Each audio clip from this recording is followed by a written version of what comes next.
ہم آج کا ہمارا موضوع انتہائی اہمیت کا حامل ہے، اور یہ موضوع اس اعتبار سے بھی اہمیت کا حامل ہے کہ جب تحریک پاکستان چل رہی اور جب پاکستان بنا تو اس وقت سر آغا خان جو تھے انہوں نے ایک مشورہ دیا تھا کہ یہ نئی مملکت جو ہے اس کو چونکہ اسلام کا ایک اسلامی سلطنت کا ماڈل ہم نے بنانا ہے اور اس کو ریاست مدینہ کا ایک پرتو یا انہی راستوں پہ انہی ہدایات کی روشنی میں ایک ریاست بنانی ہے، تو سب سے بہتر اس کا حل یہ ہے کہ اس ملک کی جو قومی زبان ہے وہ عربی قرار دے دی جائے۔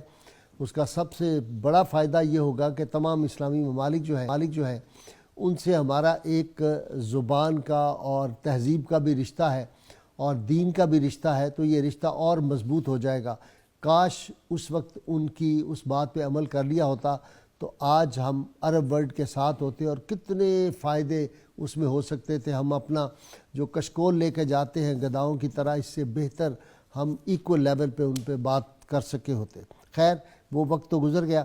آج کا ہمارا موضوع ہے کہ عربی زبان تمام زبانوں کی ماں ہے۔ ہمیں عربی سے کیوں پیار ہے، ہمیں عربی کیوں اچھی لگتی ہے؟ وہ اس لیے کہ رحمت کونین صلی اللہ علیہ وسلم نے ایک موقع پر ارشاد فرمایا تھا، عربی زبان 3 وجہ سے مرکز محبت بننے کی مستحق ہے۔ پہلے فرمایا سب سے پہلے تو یہ ہے کہ میں عربی ہوں، دوسرے خدا تعالیٰ کے کلام پاک کی زبان عربی ہے، اور تیسرے فرمایا یہ تمام جنتیوں کی زبان عربی ہے۔ اسی طرح جب آدمی قبر میں جائے گا تو وہاں کی زبان بھی عربی ہوگی۔ جو پہلے انسان اس دنیا میں تشریف لائے سیدنا آدم علیہ السلام، وہ عربی زبان ہی بولتے تھے۔ اللہ تعالیٰ کا یہ کیسا کرم اور خاص یہ معجزہ ہے رحمت کونین صلی اللہ علیہ وسلم کا کہ دنیا کی باقی جتنی جو کتابیں تھیں دنیا میں آئی آسمانی کتابیں، یہ ذہن میں رکھیے کہ 315 کے قریب جو تھی وہ انبیاء کرام جو تھے وہ صاحبان کتاب تھے، اور ان میں سے آج ہمیں 4 کے علاوہ کسی 5ویں کا ہم کہتے ہیں دیگر انبیاء پہ بھی صحائف نازل ہوئے، ہمیں کسی کتاب کا پتہ نہیں۔ اور جو 4 کتابیں آسمانی ہیں ان میں سے 3 جو ہیں وہ جس زبان میں تھیں آج وہ زبان دنیا سے ناپید ہو چکی ہے۔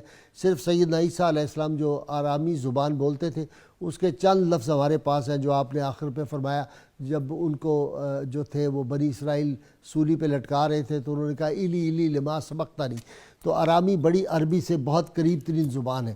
لیکن اللہ تعالیٰ نے یہ جو قرآن حکیم عربی میں نازل کیا تو اس کی حفاظت کا ذمہ فرما دیا اللہ نے، انا نحن نزلنا الذکر و انا لہ لحافظون، ہم اس کو نازل کرنے والے اور ہم اس کی حفاظت کے ذمہ دار ہیں۔ آج تک آپ دیکھیں کہ قرآن حکیم رحمت کونین صلی اللہ علیہ وسلم کے قلب اطہر پہ جو نازل ہوا، آج بھی وہی قرآن آج کے مسلمان پڑھتے ہیں، اس میں کوئی فرق نہیں۔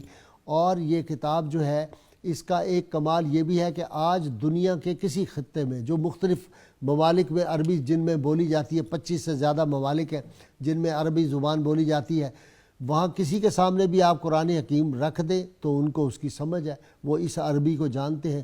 قرآنی عربی جو ہے یہ ہر عرب کو آتی ہے، اگرچہ مختلف علاقوں میں لہجے اس کے بدلے، شکلیں بدلی، لیکن قرآن حکیم کی حد تک سب لوگوں کو اس عربی کی سمجھ ہے۔ تو آج ہم نے موضوع یہ رکھا کہ عربی زبان تمام زبانوں کی ماں ہے، چونکہ یہ قدیم ترین زبان ہے، اور پھر دیگر زبانوں نے اس سے الفاظ لیے۔ مثلا صرف 1-2 مثالیں عرض کر رہا ہوں کہ مسلمان کہتے تھے امیر البحر، تو بعد میں انہوں نے جو تھا انگریزی میں ایڈمرل اس کو کر دیا۔ اسی طرح مسلمانوں نے جبل طارق کہا، انہوں نے اس کو جبرالٹر بنا دیا۔ تو مسلمانوں نے بو علی سینا کا، انہیں ابھی سینیا بنا دیا۔ اس طرح عربی زبان ایک تو اس کا کمال یہ ہے کہ اس کی وسعت جو ہے دنیا میں کوئی زبان اس کا مقابلہ نہیں کر سکتی۔ جس طرح کہتے ہیں کہ یہ جو لائن ہے، شیر ہے، جو اسد ہے، اس کے لیے قرآن عربی زبان میں کہتے ہیں کہ 150 سے زیادہ جو الفاظ ہیں وہ شعر کے لیے استعمال ہوتے ہیں۔ اسی طرح شہد کے لیے لیجئے تو کہتے ہیں کہ عربی میں 80 الفاظ ہیں جو شہد کے لیے مختلف انداز سے بولے جاتے ہیں۔ اسی طرح کہتے ہیں سانپ کے لیے 200 الفاظ ہیں، سانپ کے لیے۔ اونٹ کے بارے میں اور تلوار کے بارے میں کہتے ہیں کہ 1000 الفاظ ہیں۔ تو عربی زبان کی جو وسعت ہے، شعر کے ایک جگہ یہ بھی لکھا ہے کہ 500 نام ہیں عربی زبان میں، اتنی وسعت ہے اس کی، کیونکہ یہ سب زبانوں کی ماں ہے۔ تو آج ہم نے اس اعتبار سے اس ٹاپک کو رکھا کہ عربی جو ہے وہ تمام زبانوں کی ماں ہے، اور انشاءاللہ تعالی اگر مسلمانوں نے یہ کوشش کی اور تمام اسلامی ممالک میں کاش یہ زبان جو ہے یہ قومی زبان بن جائے۔ ہم نے تو انگریزی زبان کو بلا لیا اپنی سرکاری زبان، جی انگریزی ہے، جو کبھی نہیں آئی پورے طور پہ۔ بڑے کم لوگ، آپ کو میں یہ انگلیوں پہ گنوا سکتا ہوں جن لوگوں کو صحیح عربی آتی ہے، بولنی آتی ہے یا لکھنی آتی ہے، ورنہ بس جو معاملات ہیں بڑے بڑے عہدوں پہ لوگ متمکن ہوتے ہیں۔ تو میں نے تو سب لوگوں کو پڑھا ہوا ہے، سب کو دیکھا ہوا ہے اللہ کی توفیق سے، تو مجھے پتہ ہے کہ کتنے لوگوں کو انگریزی آتی ہے۔